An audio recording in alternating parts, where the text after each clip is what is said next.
Tumie fursa hii kwa niaba ya chama kuwashukuru sana mawakili wa chama kwa utetezi na uwakilishi ambao wameufanya Mahakama Kuu, lakini baada ya kutoridhika na yaliyoendelea Mahakama Kuu kuamua kumwandikia barua Jaji Mkuu kumweleza uozo uliotokea Mahakama Kuu, ukiukaji wa haki uliotokea Mahakama Kuu chini ya Jaji Mwanga, na kuomba Jaji Mkuu kuweza kutumia mamlaka yake kuwezesha mahakama kufanya masahihisho kwa maana ya revision. Lakini washukuru vile vile mawakili wetu kwa uwakilishi walioufanya leo kwa hoja nzito na ushahidi wa nyaraka na kesi mbalimbali ambazo waliwasilisha mahakamani. Nishukuru vile vile Mahakama ya Rufaa kwa uamuzi wake wa kuamua kuita mafaili yote yaliyokuwa Mahakama Kuu ya kesi hii na kuamua kufanya masahihisho kwa maana ya revision kwa uamuzi wake yenyewe, kwa hiari yake yenyewe, baada ya kupokea barua ya malalamiko, kwa Kiingereza suo moto, kwa hiari yake yenyewe mahakama kuita. Kwa hiyo tushukuru katika hatua hii, na tunasubiria kwa hamu na tunatamani iwe mapema sana majaji wa Mahakama ya Rufaa waweze kuja kutoa uamuzi wao, na mengine tutayasema baada ya uamuzi kutoka. Lakini leo nieleze mambo kadhaa. Wakati wa usikilizaji wa masahihisho siku ya leo, kuna jambo ambalo lilitokeza na lilihojiwa sana juu ya ile amri ya zuio ya tarehe 10 mwezi Juni mwaka 2025 ilimuhusu nani na nani na ilikuwa na mipaka gani? Sasa katika kujibu hoja hiyo, wakili wa upande wa walioleta maombi Saidi Isa na wenzake anayeitwa Shabani Nsato Marijani ameiambia Mahakama Kuu, Mahakama ya Rufaa leo kwamba ile amri ya zuio la kufanya siasa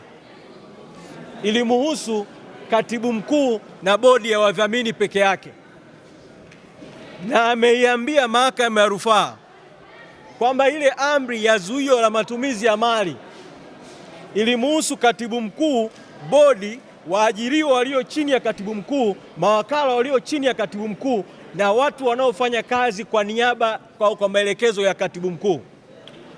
Akaulizwa sana juu ya watu wengine na mipaka yao, akasisitiza kwamba hata katika hili swala la zuio la mali, mtu mwingine yeyote anayehusika na mali asiyefanya kazi kwa maelekezo ya katibu mkuu au chini ya katibu mkuu hakuwa amezuiwa. Ni ajabu kwa wakili Shabani Nsato Marijani kuyasema haya mbele ya Mahakama ya Rufaa leo, wakati ambapo baada ya uamuzi wa Mahakama Kuu kutoka wa zuio tarehe 10 mwezi Juni mwaka 2025, sisi tuliuambia umma, mawakili wetu na sisi viongozi tuliuambia umma kwamba amri ya zuio kwa upande wa shughuli za siasa ilimuhusu katibu mkuu peke yake na bodi ya wadhamini. Haijahusu kiongozi mwingine yoyote wa chama, haijahusu mwanachama mwingine yoyote wa chama. Na tukasema juu ya amri ya zuio la matumizi ya mali na mipaka yake kwa upande wa watendaji walioko chini ya katibu mkuu. Baada ya sisi kutoa kauli hizo,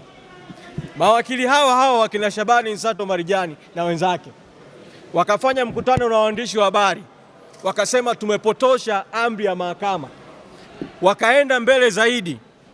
wakamwandikia barua msajili wa Mahakama Kuu kumtaarifu kwamba kuna upotoshaji wa amri ya mahakama uliofanywa na viongozi wa Chadema wa kupanua wigo wa uamuzi wa mahakama. Na msajili wa Mahakama Kuu akaandika barua na akatoa taarifa yenye kuonyesha kwamba amri za zuio Zuio la shughuli za siasa, zuio la matumizi ya mali za chama linahusu viongozi wote, na wakawataja kwa majina: mwenyekiti wa chama, makamu mwenyekiti wa chama, katibu mkuu, manaibu, viongozi wote wa chama na watu wote kwa upande wa wanachama na viongozi wa Chadema. Leo wamearuka maneno yao wenyewe hapa mahakamani. Kitendo cha kuyaruka maneno yao wenyewe leo mahakamani kinadhihirisha kwamba msimamo wetu tulioutoa kwa umma kwamba zuio la shughuli za siasa lilikuwa linamhusu katibu mkuu na bodi peke yake kabla ya muda wake kuisha, ulikuwa ni uamuzi sahihi. Na kwa haya yaliyojiri mahakamani, yaongeze mkazo kwa viongozi wa chama nchi nzima, wanachama wa Chadema nchi nzima, kuendelea na shughuli za kisiasa za chama, kwa sababu hakuna zuio lolote juu ya wanachama na viongozi katika maeneo mbalimbali kufanya siasa. Lakini ni hawa walioandika barua kwa msajili, waliotoa matamko, msajili alitoa taarifa, waliamua kufungua kesi ya kinachoitwa kukiuka amri ya mahakama. Wakamshtaki makamu mwenyekiti John Heche, wakawashtaki wakina Mwaipaya, wakashtaki wakina Rose Maemba, wakashtaki watu mbalimbali ambao leo hapa mahakamani wamesema kimsingi hawakuhusika na ile amri kabisa. Huu ni ukiukwaji mkubwa wa haki, huu ni uovu wa hali ya juu. Lakini nataka kutumia fursa hii kuwakumbusha tu, kesi hii, uamuzi wa zuio ulipotoka mwezi Juni mwaka 2025, nilizungumza Dar es Salaam mbele ya Mahakama Kuu, nikasema hapa hakuna kesi yoyote ya msingi ya madai ya mali wala tuhuma za ubaguzi wala chochote. Kesi hii ni mkakati ambao umewatumia mamluki watatu waliohusisha ofisi ya msajili wa vyama vya siasa, afisa mmoja kwenye ofisi ya msajili wa vyama vya siasa, na tuliwataja kwa majina ya wahusika wote. Tukasema kwamba hii kesi ni mkakati wa kukwamisha mkakati wa chama wa no reforms no election katika mwaka wa uchaguzi mkuu. Leo tunaposimama mbele ya mahakama ya rufaa, kunapojitokeza hoja kubwa za kwamba kesi hii, uamuzi wa zuio wa tarehe 10 mwezi Juni mwaka 2025 kimsingi umekwenda kinyume na maamuzi ya mahakama ya rufaa kwenye kesi ya Agostino Mrema ambayo ilisisitiza kwamba chama cha siasa hakiwezi kuzuiwa shughuli zake za kisiasa. Inadhihirisha tu yale tuliyoyasema kuanzia mwanzo kwamba kule kwenye Mahakama Kuu jaji kimsingi alipewekewa kesi ambayo ilikuwa na nia ovu na nia haramu ya kuzuia shughuli za chama, na kesi hii imekuwa na madhara makubwa sana kwetu kitaasisi. Jambo hili limejadiliwa vile vile kwamba nani ameathirika zaidi ama athari za hii kesi ni zipi. Matendo ya kutoa amri ambayo kwanza amri yenyewe si halali, hili ni jambo lingine nitalizungumza, lakini kuitoa na kuipa tafsiri potofu yamesababisha sio tu kwamba Chadema imezuiwa kufanya mikutano ya hadhara, kufanya maandamano, kufanya shughuli za kisiasa katika mwaka wa uchaguzi. Matendo haya yameambatana vile vile viongozi wa Chadema katika maeneo mbalimbali, wengine kupigwa, wengine kuumizwa kwa sababu ya kutekeleza amri haramu.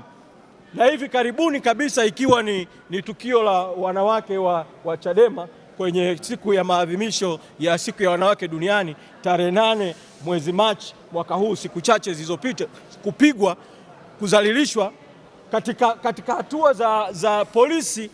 kutekeleza amri isiyokuwa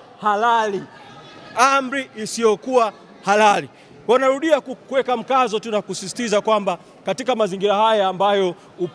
upande wa waleta maombi wenyewe wanakiri kwamba hakukuwa na zuio lolote la shughuli za kisiasa dhidi ya wanachama wa Chadema nchi nzima, dhidi ya viongozi wa Chadema nchi nzima, wanachadema endeleeni na shughuli za kisiasa katika maeneo mbalimbali ya chama na chama kitaendelea na shughuli zake, kwa sababu kimsingi wakati tunasubiria uamuzi kwa haya yaliyojiri tayari tunaona matobo katika uamuzi. Kuna hoja nyingine kubwa ambayo Dr. Nshala wakati azungumzwa mahakamani haikuzungumza, ningependa kuiongeza kati ya hoja ambazo zimewasilishwa mahakamani, ni juu ya hoja ya haki ya kusikilizwa. Sisi tumesema kwamba lile zuio lililotolewa tarehe 10 mwezi Juni mwaka 2025 lilikuwa kinyume na utaratibu, kwa sababu lilikiuka haki ya msingi ya kusikilizwa. Utakumbuka kwamba mwezi wa 4 kesi hii ilipokuja kwa ajili ya kusomwa mara ya kwanza na usikilizaji kuanza, na hatimaye tarehe 10 mwezi Juni iliposikilizwa mwaka 2025, sisi Chadema tulikuwa tunatetewa na wakili Jebra Kambole, na kwa sababu ya kuona mambo yako hayaendi sawasawa pale mahakamani, wakili Jebra Kambole alijiondoa kwenye kesi. Sasa baada ya wakili Jebra Kambole kujiondoa kwenye kesi, kimsingi sisi hatukuwa na uwakilishi, kwa sababu hakukuwa na wakili mwingine pale mahakamani kwa ajili yetu, na sisi ambao ni walalamikiwa, katibu mkuu na bodi ya wadhamini, hatukupewa taarifa kuhusu kujiondoa kwa jaji. Sasa leo hapa mahakamani yamewasilishwa mashauri mbalimbali ya mahakama ya rufaa, ya mahakama kuu, yenye kuonyesha kwamba